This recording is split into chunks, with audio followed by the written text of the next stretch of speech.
people don't believe that my family was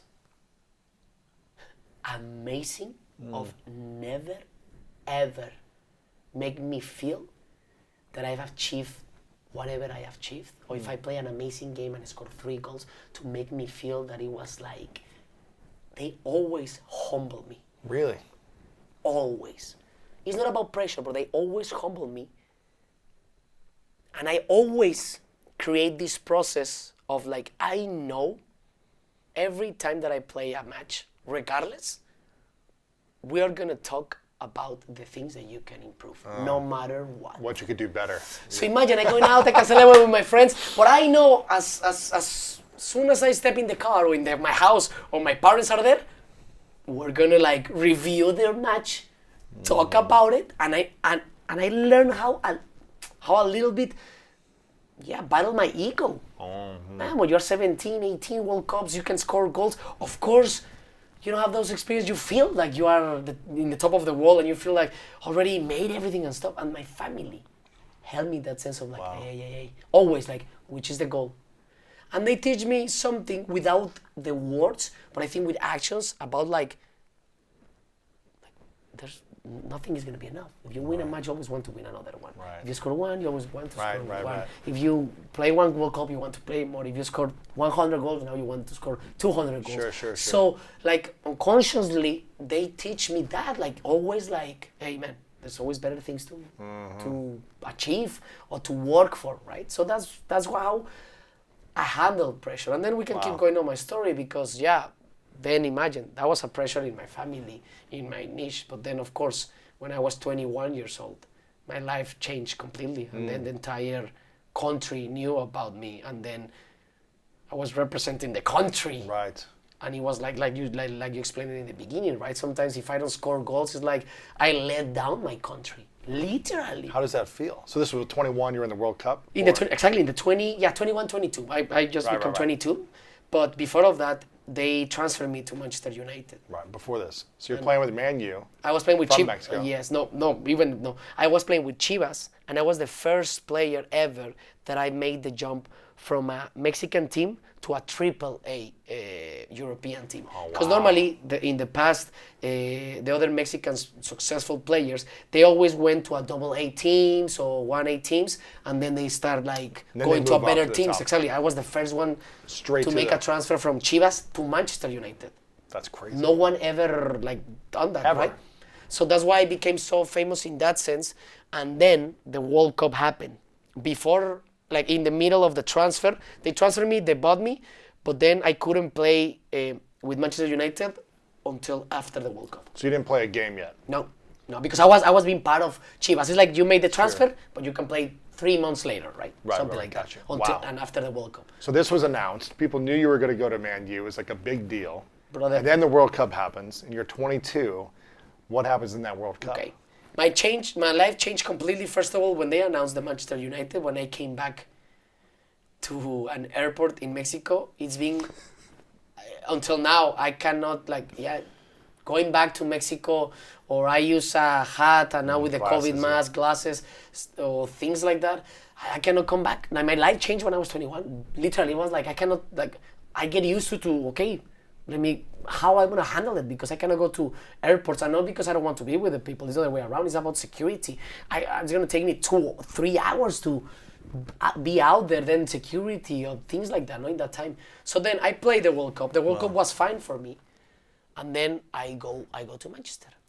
You score some goals in the World Cup? I scored 2 goals in the World Cup. The narrative was very good that I should have been playing more. It was very positive, etc. And then I go to Manchester. And when I get to Manchester, I start seeing and learning that life is everyone doesn't see the life that you see, right? Why? I'm gonna explain to you. Because in my eyes, in my feelings, and in my brains, I don't understand still people when there's one guy being in the top of the top of the top, and regardless if you like him or not, that you feel proud that a Mexican is there. I don't understand. I don't, Lewis, and it's not in my core. Like if I see another guy doing great, I never feel threatened or less or whatever. It's the other way around. It's like, I want to learn.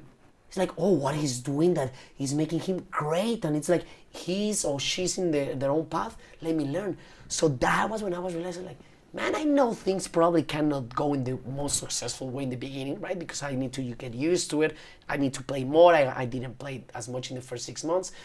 But I was reading and seeing people speaking like, yeah, look, he doesn't deserve to be this Mexican people. Oh, wow. And things like, yeah, he will People never, bringing you down. He will never play there. And how many Mexicans? And honestly, I was speaking with my family and it was like, how? Like, why is this happening? No, they weren't celebrating you. Exactly. And those supposed to be the people that I would love to feel the lifting up, the support of, like, no matter what, like, we support you, you will play, like be more positive in that sense, right? So I start learning of like, this thing of like, nothing's gonna be enough, and everyone has their own opinion. So did they want you to deal with that? Did they want you to be successful on the Mexican national team but not leave? Is that part of it? Like, no, the thing is, be successful and help the country, but then if you go somewhere else, you're too good for us? The thing was that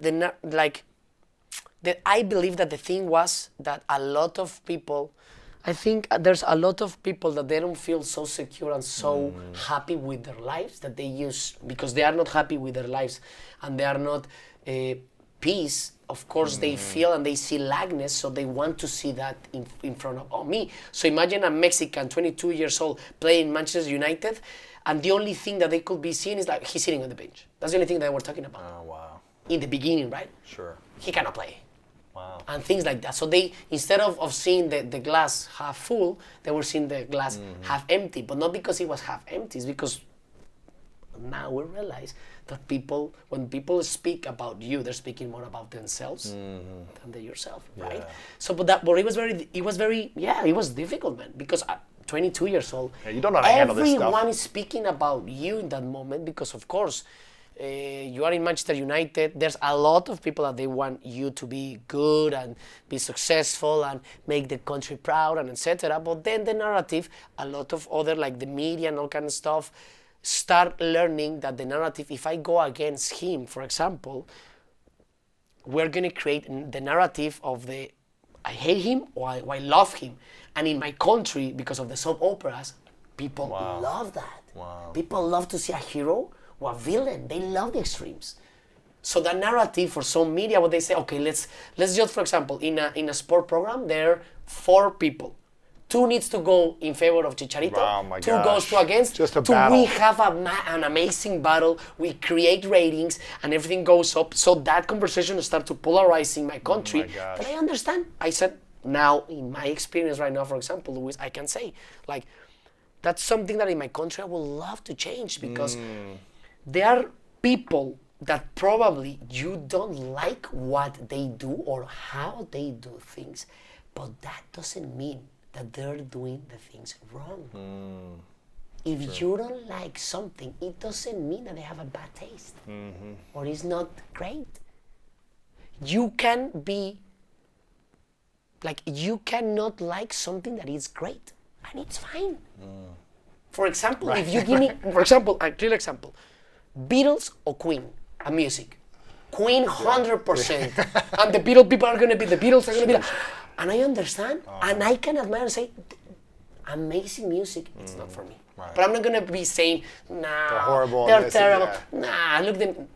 You see the difference? So that narrative with sportsman, I mean, man. Marta as well knows that as well, right? She's as well one of the most famous actresses in her country. It's like, why like discredit people just because probably you don't like it? It's fine to don't like me, but that doesn't take the fact that in the story of my life, I'm in Manchester, man. It's crazy. I'm the first and so far the only Mexican player that have been playing in Manchester United history. Wow. And I'm the only Mexican player that have won 1 Premier League, and I won 2. And I'm the only Mexican. This is something that I feel very proud, and we can talk about it. I'm the only Mexican player that was a Sir Alex Ferguson player. Wow. The only one in history, because he's retired. Wow. No Mexican ever played for him before. For him. You were the first one? First and last, Come on. Sir Alex Ferguson, that for me is the best of the whole history of managers, and coaches. So imagine that. Wow. Man. Wow, Luis. What Wow. was the biggest lesson that he taught you? Oof. That manager. Oof. First, I'm going to tell you the most important one that was without words. In my 22 years of life in Mexico, not any manager or coach treat my family like Sir Alex Ferguson did. Wow. Really? Brother, we are right. The Mexican family? Like managers, Mexican culture. and I'm not criticizing them. What I'm saying is the way that Sir Alex Ferguson welcomed my family. Wow. Well, myself, obviously, but my family. Learning their names of my sister, my father, and my mother. Invite us to a lunch, but not a lunch. And he even said when he came to the lunch, in the first lunch that because I met him before, but then my family Yes. met and he invited us.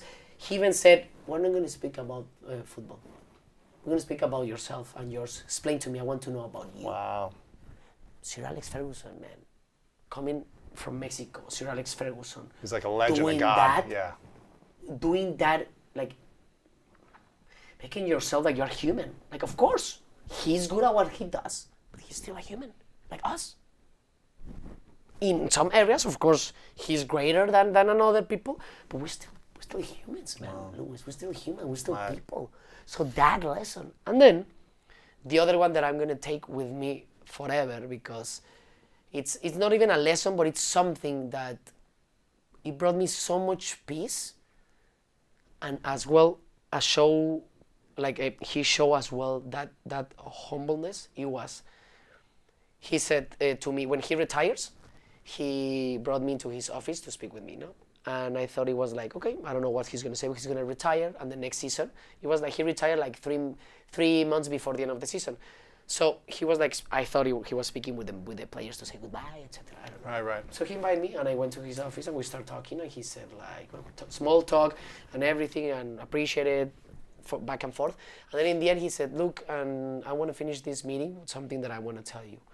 There's been only in my whole career 4 players that I regret I didn't give them more time in my time, because you deserve it. And I took the decisions that I took already. I'm not regretting them, because I thought it was the best for the team, always. But those 4 players, he mentioned the other 3, you are in that category. Wow. 4 players in history that I would have loved to give you more time, because you deserve it, and because of the way that you are, in the way that you work, and the love that you had for this club.